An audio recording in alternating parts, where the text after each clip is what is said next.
الله الرحمن الرحيم.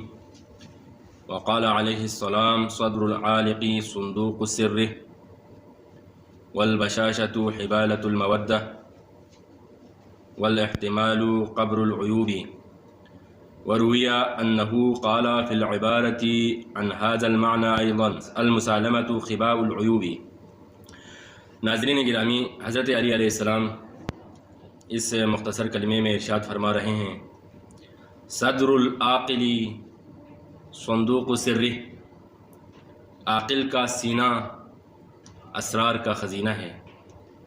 صندوق یعنی گزشتہ زمانے میں، پرانے زمانے میں انسان اپنی قیمتی اشیاء اور قیمتی چیزیں جہاں پر چھپا کے رکھتے تھے اس کو صندوق کہا جاتا ہے، الماری کہا جاتا ہے۔ آج کل کے زمانے میں بینکوں میں رکھا جاتا ہے، اسی طرح سے گزشتہ زمانے میں صندوق میں رکھا جاتا تھا۔ جب صندوق میں رکھا جاتا ہے تو صرف وہ انسان وہاں سے نکال سکتا ہے اور کوئی انسان ان چیزوں تک نہیں پہنچتا۔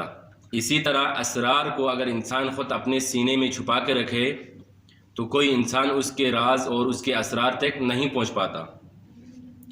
اور اسرار کو چھپانے کے حوالے سے بہت ساری روایات ہے کہ انسان اگر اپنے دلوں میں جو راز مخفی نہ رکھے تو بس اوقات یہ انسان کی اپنی شخصیت کشی اور ابروریزی اور بس اوقات قوم و ملت کی ابروریزی کا سبب بنتا ہے۔ حضرت علی علیہ السلام فرماتے ہیں: سر کا اسیر، تمہارا جو راز ہے وہ تمہارے ہاتھوں اسیر ہے۔ ان افشیتہ سرت اسیرہ، جب تم نے اس راز کو فاش کر دیا، اس سر کو کھول دیا، اس صندوق کو کھول دیا اور راز کو باہر نکال دیا تو تم اس کے اسیر بن گئے۔ اب تم اپنے لفظوں کے اسیر بن گئے ہو، جس طرح سے اوپر والے جو کلمے میں علی علیہ السلام نے فرمایا۔ اسی طرح بہت سارے روایات موجود ہے کہ انسان جب اپنے دل میں جو راز کو مخفی نہیں رکھتا اور اس کو جب ظاہر کر لیتا ہے تو انسان اس کے اسیر بن جاتا ہے۔ آج کل کے زمانے میں دیکھیں تو بہت سارے لوگ اسی اسرار کی وجہ سے، آج کے زمانے میں بلیک میل اس کو نام دیا جاتا ہے، کہ بہت سارے لوگ بلیک میلوں کے ہاتھوں میں اسیر ہیں کیونکہ انہوں نے اپنے راز کو مخفی نہ رکھا، اس وجہ سے وہ ابھی مشکلات کا شکار ہیں۔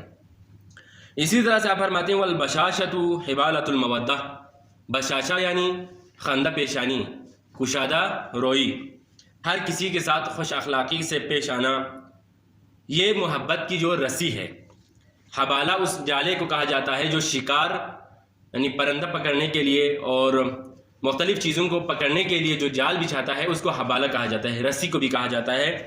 تو جس طرح سے وہ شکار اپنے جالے کے ذریعے سے پرندوں کو، مختلف جانوروں کو پکڑتے ہیں، اسی طرح سے اگر انسان خندہ پیشانی کے ساتھ، خوش روئی کے ساتھ لوگوں سے ملے، لوگوں کی عیادت کرے، کسی مجبور انسان کی مدد کرے، کسی مریض کی عیادت کو جائیں، تو پھر وہ یعنی سب کے سب اس کے عاشق بنیں گے، اس کے محبت میں اور مودت میں گرفتار ہو جائیں گے۔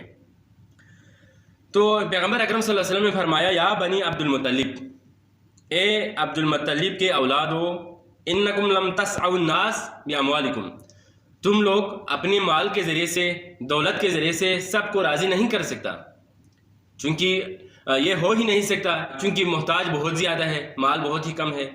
حضرت سلیمان نبی اتنی قدرت اور حکومت کے باوجود ایک وقت کا کھانا سب کو نہیں دے سکا، تو ہم نہیں دے سکیں گے۔ تو پیغمبر اکرم صلی اللہ علیہ وسلم نے فرمایا کہ تم اصلاً تم سب کے سب کو راضی نہیں کر سکو گے، لیکن فَأَلْقَوْهُمْ بِطَلَاقَةِ الْوَجْهِ وَحُسْنِ الْبِشْرِ، یعنی خندہ پیشانی کے ساتھ، خوش اخلاقی کے ساتھ تم سب کے سب کو خوش کر سکتے ہو، تم سب انسانوں کو خوش کر سکتے ہو۔ تو یعنی انسان خندہ پیشانی کے ساتھ سب کے ساتھ پیش آنا، یہ انبیاء کی جو شیوہ ہے اور اس میں بہت فضیلت بھی ہے اور خود انسان کی عزت بھی ہے۔